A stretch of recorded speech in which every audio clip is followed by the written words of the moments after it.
நீங்க வாங்க. இப்ப இருக்க படங்கள் பாத்தீங்கன்னா பெரிய படங்கள், அதாவது பேன் இந்தியா மூவின்னு சொல்லிட்டு இப்ப லேட்டஸ்டா வந்த கூலியும் எடுத்துக்கலாம், அதுக்கு முன்னாடி வந்த விஜய் அவர்களுடைய லியோவும் எடுத்துக்கலாம். எல்லாத்துலயுமே கஞ்சா அந்த இது வந்துகிட்டே தான் இருக்கு. நீங்க அதை எதிர்த்து இது வேணான்னு சொல்லி இருக்கிறீங்க, எந்த கான்செப்ட்ல? ஏன்னா நீங்க தமிழ் சினிமால ஸ்டைல்னாவே சிகரெட் போட்டுதான் ரஜினி சார் வந்தாரு. கண்டிப்பா அதை பார்த்து நிறைய பேர் சிகரெட்டை பிடிச்சாங்க. சினிமாவிலேயே அதை இது பண்ண முடியலையே உங்களால. இது எப்படி கொண்டு வர போறீங்க? அது இல்லாம இந்த சிகரெட்டை ஒழிக்காத கவர்மெண்டே வேணான்னு சொல்லியிருக்கீங்க. கண்டிப்பா ஒரு அடுத்த கவர்மெண்ட் சரியான கவர்மெண்ட் வரணும்ன்றதுனாலயா? இது ரெண்டு பேருக்குமே சேர்த்துதான். அப்படி இல்லை, ஒரு நல்ல விஷயத்த எந்த கவர்மெண்ட் இருக்கும்போதும் செய்யலாம். அதனால சொல்ல வந்தது தீர்க்கமா சொல்லியிருக்கோம். ஏன்னா எவ்வளோ கேன்சர் பேஷண்ட் பார்க்குறோம். அது ஆரம்பத்தில் பிடிக்கிறாங்க, எதுவும் தெரிய மாட்டேங்குது, பிற்பகல் தான் தெரியுது அதோட விளைவு. அதை கொஞ்சம் டீட்டெயிலாக சொல்லியிருக்கோம். அதுதான் நோக்கமே தவிர வேற ஒரு விஷயம். நீங்க போலீஸ் கேட் பண்ணிருக்கீங்க, அதே மாதிரி உங்க தலைவரும் போலீஸ் அடுத்த படம் வரப்போகுது. ஸோ அதை மேட்ச் பண்ணிக்கிற மாதிரி தான் டைலாக்லாம் வருது. இந்த அரசியலுமே இந்த அரசியலே தேவையில்லைன்னு சொல்றீங்க, எந்த அர்த்தத்தில் சொல்றீங்க? நாங்க எடுத்துக்கிறது எந்த அரசியல் தேவையில்லை, அரசியலே தேவை கிடையாதுன்னு சொல்லிட்டு டைலாக்கே வருது. இது நான் நடிச்சிருக்கேன். இன்னொன்று, இந்த படம் 2 வருஷத்துக்கு முன்னாடி ஷூட் பண்ண படம். ஜனநாயகன் இப்போதான் வந்திருக்கு.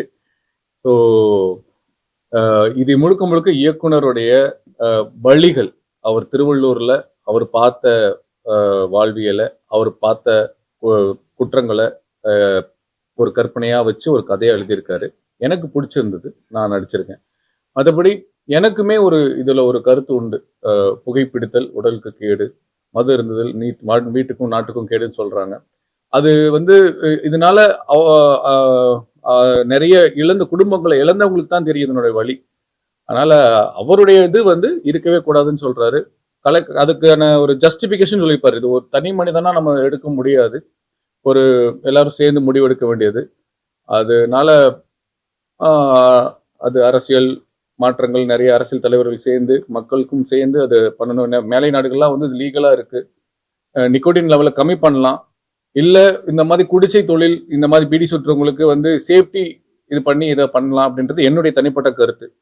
ஸோ அதை உட்காந்து பேசி மக்களுக்கு எது நல்லதோ அப்படி பண்ணக்கூடிய ஒரு ஆட்சியும் அப்படி பண்ணக்கூடிய ஒரு தலைவர்களும் வரணுன்றது தான் இந்த படத்தோட நோக்கமும். அதான் அவர் சொல்றாரு.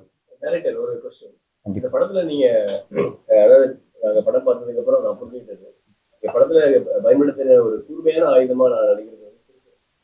அந்த ஐடியா எப்படி உங்களுக்கு? இல்லை, அதுதான் கண்டிப்பா. அதுதான் இது இல்லைன்னா இது உங்களுக்கு தெரியாத ஒன்றும் இல்லை. திருக்குறள்ல எவ்வளவு பொருட்கள் இருக்குது, அதுல எவ்வளவு அர்த்தங்கள் இருக்கு. இது எளிமையா மக்கள் கிட்ட போய் சேரது என்னன்னா லோக்கல் ஸ்லாங்ல சொல்லலாம், வேற எந்த ஸ்லாங்னாலும் சொல்லலாம். ஆனா இந்த திருக்குறள் மட்டும்தான் அப்பத்துல இருந்து இருக்கு, இப்ப இல்லை எப்பவும் இருக்கும். அதை அழிக்கவும் முடியாது, அதோட வார்த்தைகளும் அழிக்க முடியாது. அந்த ஒரு காரணத்தினால்தான் திருக்குறளை மையப்படுத்தி இந்த ஒரு விஷயத்த அந்த ஒரு மெத்தட்ல சொல்ல வந்தேன் நான். மண்ணுக்கும் மக்களுக்கும் சொல்லிட்டு அண்ணன் சொல்றாரு, நிறைய சோசியல் மீடியாலாம் பண்ணிக்கிறாரு, இயற்கை வளங்கள்லாம் சொல்லிருக்காரு. அப்புறம் சூஸ் பண்றது காரணம் ரொம்ப நாள் ஆச்சு. ஏன்னா சுந்தரபாண்டியனுக்கு அப்புறம் எங்க அப்படின்ற மாதிரி மலையாளத்துல போயிருந்தாரு, இப்ப பார்த்தா திரும்ப வந்திருக்காரு. இதுல நல்லா கொடுத்திருக்கீங்க, இதுல செட் ஆகுதுன்னு எப்படி கண்டுபிடிச்சு? கண்டிப்பா இது நான் பல நடிகர்கள் எனக்கு தேர்வு சொன்னாங்க. அதுல முக்கியமா பாத்தீங்கன்னா நான் பார்த்து ஒரு கேள்விப்பட்ட உடனே இது பண்ணிட்டேன். ஏன்னா ஒரு வெறித்தனமான ஒரு நடிகராகிறது ஒரு தன்னை எல்லாருக்கும் வாய்ப்பு கொடுத்தாதான் ப்ரூவ் பண்ண முடியும். அந்த ஒரு விஷயத்துல அவரோட ஏக்கங்களை நான் பல இன்டர்வியூல பார்த்துருக்கேன் நானு. ஆனா சரியான ஒரு கரெக்டான ஒரு கொடுக்கலாம் அப்படின்னு சொல்லி தான் தேர்வு பண்ணேன். என் கதைக்கு ஏற்ற கருடன் சவுந்தர பிரதர் தான், அதுல எந்த மாற்றமும் கிடையாது. எனக்கு அமைஞ்சது அந்த ஒரு விஷயம்.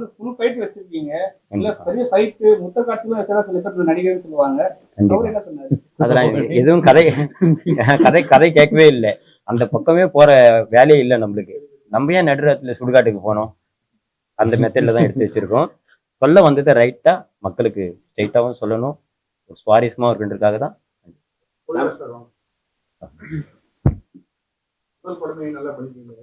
கருத்து முக்கியமான கருத்து சீரட்டு இருக்கு எதிராக இருக்கு. வருங்காலத்துல எப்படி நிறைய ஹீரோவா நடிக்கிறதுன்னு தெரியும். ஒரு ஆக்ஷன் படமோ அடுத்த வருங்காலத்துல இருக்கும். நீங்க சீரட் பிடிக்கிற காட்சியில்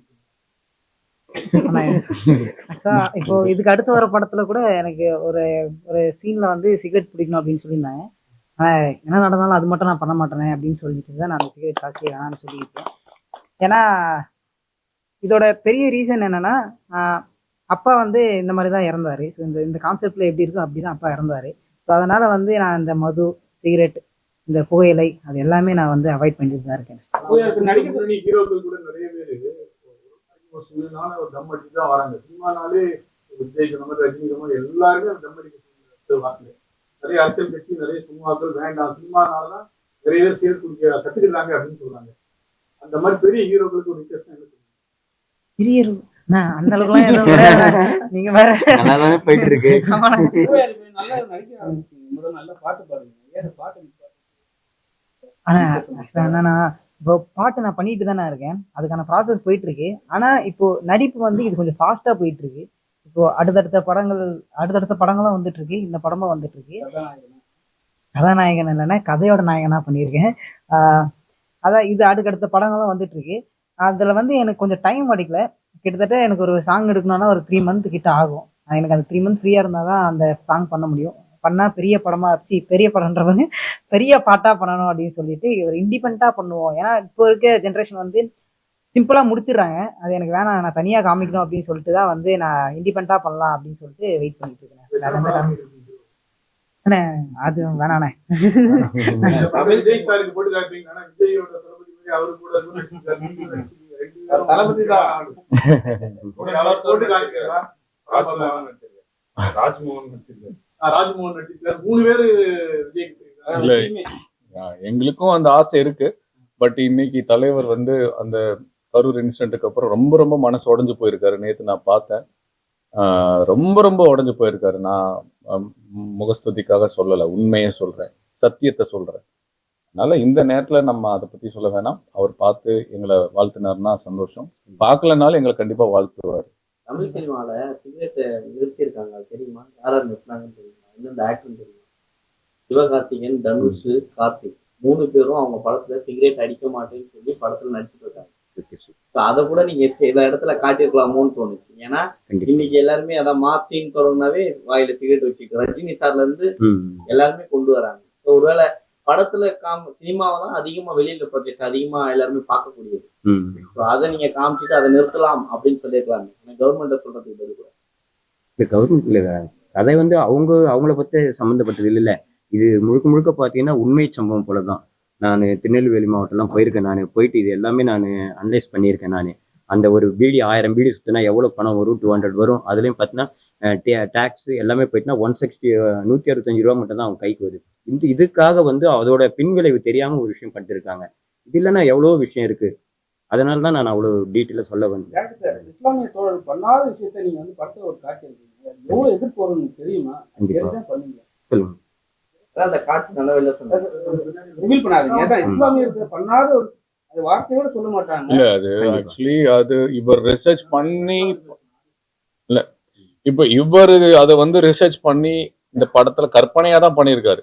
எதுவுமே இதுல உண்மை கிடையாது. இந்த படம் முழுக்க முழுக்க இவருடைய பொது சிந்தனையும் வழிகளையும் ஒரு கற்பனையான ஒரு கதையா திரைக்கதை அமைச்சு கொடுத்திருக்காரு. அது ஒரு சில தவறுகள் இருந்தா மன்னிச்சுக்கன்னு முன்னாடியே சொல்லிட்டாரு. நம்ம அத கற்பனை யாராவது மனசை புண்படுத்திருந்தா நானும் சேர்த்து மன்னிப்பு கேட்டுக்கிறேன். ஐயோ, எனக்கு டான்ஸ் மட்டும் தான். ஹேர் ஸ்டைல் வந்து நான் அப்பத்துல இருந்து சின்ன வயசுல இருந்து இப்போ வரைக்கும் ஒரே ஹேர் ஸ்டைல் தான். நான் இப்போ கூட அதே ஹேர் ஸ்டைல்ல தான் இருக்கேன். அதுல வந்து நான் அந்த முடி தூக்கி போறது உங்களுக்கு தனியா காமிச்சிருக்கலாம். அதுக்கு வந்து அண்ணன் தான், ஏன்னா ஒருத்தருக்கு ஒரு மேனரிசம் அதுல வச்சிருப்பாரு. அது முடி தூக்கி போறதால அவங்க தனியா தெரிஞ்சுக்கலாம். நான் அப்பத்துல இருந்து ஒரே ஹேர் ஸ்டைல் தான் நான் மெயின்டைன் பண்ணுவேன். ஆமா, கரெக்ட். அப்ப வேணும்னா கட் பண்ணிப்பா, அதுக்கு கட் பண்றது படங்கள் வந்து தேட்டர் வந்து கிடைக்கவே இல்லை. அதே போல தேட்டர் கிடைச்சாலும் பெரிய படங்கள் முந்திக்கிட்டு வந்துட்டு நம்ம படத்தை வந்து உள்ள வராத அளவுக்கு தடுத்துருது. உங்களுக்கு கரெக்டான நேரம் அமைஞ்சிருக்கு, ப்ரொமோஷன் இல்லாம நிறைய படங்கள் வெளியே போயிருக்கு. இந்த படத்துக்கு எந்த மாதிரியான ப்ரொமோஷன் பண்ண போறீங்க? மக்கள் தான், மீடியா தான், நீங்க தான். வேற எனக்கு உங்களை விட எனக்கு ப்ரொமோஷன் உண்மையிலே இல்லை. எனக்கு உண்மையை உரைக்க சொல்றது வந்து பத்திரிக்கை மட்டும்தான். அதை நம்பி தான் முழுக்க முழுக்க இருக்கேன். சேர வேண்டிய இடத்துல சேர்த்திருக்கேன். சேர்க்க வேண்டியதை நீங்க சேர்க்கணும் கண்டிப்பா.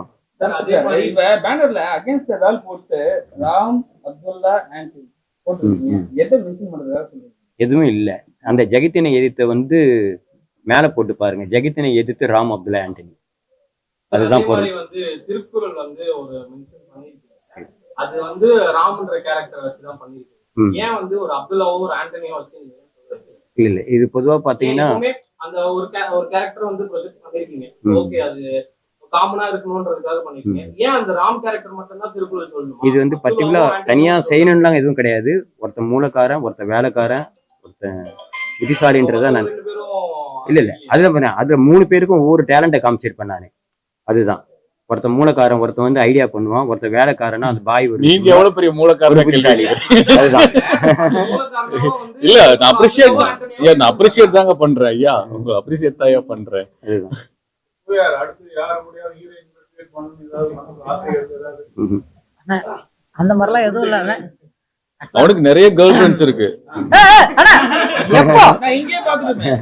எங்க அது அக்கானே என்னண்ணே நீங்க சொல்லவே இல்லப்பா, நீயே தான் சொன்ன. அதுதானே நீங்க பாத்துட்டீங்கன்னா நான் ஒருத்தவங்க சரி விடு விடு, நீ மாட்டிக்கின. மாட்டி விட்டீங்க. ஹீரோயின் யாராவது சொல்லுங்க யார் பேர் நடிக்கணும்னு ஆசை இருக்கா? அந்த மாதிரிலாம் எதுவும் இல்ல சொல்லியிருக்கான் அவன், ஆனா சொல்லக்கூடாதுன்னு சொல்லிட்டான். சொல்லக்கூடாது. கூட்டப்படாதீங்க நான் இது மாதிரி எதுவுமே சொன்னது அந்த இல்ல. விசுவாசம் படத்துல அஜித் சார் பொண்ணு வருது இல்லையா, அவங்க பேர் என்ன, அந்த பொண்ணு கூட ஹீரோயினா நடிக்கணும்னு இப்பதான். ஐயோ சாரி, அந்த பொண்ணுக்கு ஹீரோவா நடிக்கணும்னு சொன்னேன். உங்களோட அப்டேட் சொல்லுங்க. நான் என்னென்ன படம் போயிருக்கு, இதுல ஹீரோவா பண்றீங்க? இப்போ சாயாவனம் அடுத்த மாசம் ரிலீஸ் பண்ற பிளான் பண்ணிட்டு இருக்கோம். அதுல ஹீரோவா பண்ணிருக்கேன். நான் வயலன்ஸ்னு ஒரு படம் பண்ணிருக்கேன்.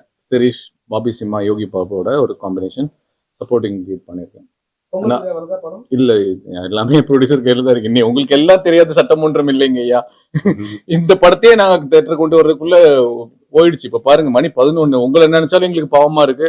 எங்களுக்கு வேற இதை விட்டா வேற வழியும் இல்லை. இப்ப நீங்க சத்தியமா சொல்றேன், நீங்க எல்லாமே எங்களுக்கு கடவுள் மாதிரி தெரியுறீங்க. கண்டிப்பா உண்மையாதான். இப்போ நான் ஒரு நாள் வந்து இந்த சம்பவத்தை நான் சொல்லியே ஆகணும்.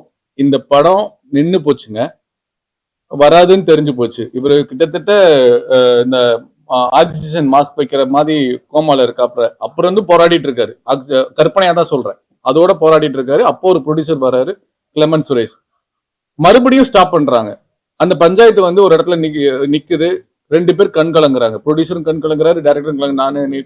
நான் மட்டுமே சாட்சி. அப்ப எனக்கு செமையா கோவம் வருது. என்னால எதுவுமே கேள்வி கேட்க முடியல. அங்க நீதி கிடைக்க வேண்டிய இடத்துல நீதி கிடைக்கல. அப்ப கூட சொல்றாரு, அப்ப நினைச்சிருந்தா அந்த ப்ரொடியூசர், இப்ப புதுசா வந்த ப்ரொடியூசர் என்ன பண்ணிக்கலாம்னா, பணத்தை வாங்கிட்டு வெளியே வந்திருக்கலாம். அவங்க 2 பேரும் வெளியே வந்திருக்கலாம். போட்ட பணத்தை சேஃபா வெளியே வந்திருக்கலாம். அவங்க விட்டு கொடுக்கவே இல்லை. பணம் போனாலும் பரவாயில்ல, நான் மறுபடியும் பணம் போட்டு டைரக்டர் இவரை வச்சுதான் நான் எடுப்பேன் அப்படின்னு சொல்லி கண் கலங்கி நின்னாங்க. காரணம் இவருடைய உழைப்பு, இவருடைய உண்மை, இவருடைய நேர்மை, இவருடைய 8 வருஷ உழைப்புக்காக அவர் வந்தார். இதுக்காக சொல்ல வரேன்னா, இவ்வளவு போராட்டத்தையும் தாண்டி தான் இங்க வந்திருக்கோம் நாங்க. அதனால இந்த படத்தை மேலும் மேலும் நீங்க உங்களுக்கு பிடிச்சிருந்ததுன்னா இதை எழுதி மக்களுக்கு கொண்டு போய் சேர்த்து.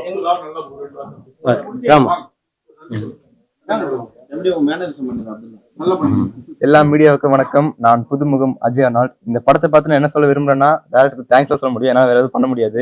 ஏன்னா எனக்கு பெரிய கேரக்டர் கொடுத்துருக்காங்க. எடுத்தோன்னே யாருக்கும் ஹீரோ கொடுத்துட மாட்டாங்க. ஒன் ஆஃப் த ஹீரோ கொடுத்துருக்காங்க. So thanks to Jayavel sir. அப்புறம் இந்த பையன் வந்து டிசைனர் கிப்சன் சாரோட பையன். இந்த திமிரு பிடிச்சவன் அந்த மோஷன் போஸ்ட்லாம் பண்ணுவார் இல்லையா, பெரிய டிசைனரோட பையன்.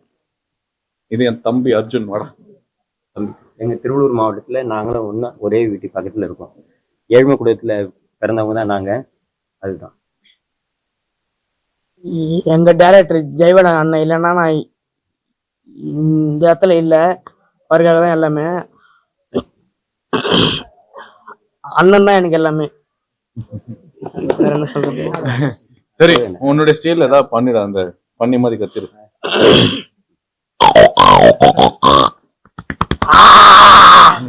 படம் பார்க்க வாங்கன்னு சொல்லிடு. அப்படியே எல்லாரும் தியேட்டருக்கு வந்து படம் பாருங்க. எல்லாரும் தியேட்டருக்கு வந்து படம் பார்த்துருங்க. நன்றி, வணக்கம். நன்றி, வணக்கம். மீடியா எல்லாருக்கும் மீண்டும் மீண்டும் நான் கையெடுத்து இது பண்றேன்.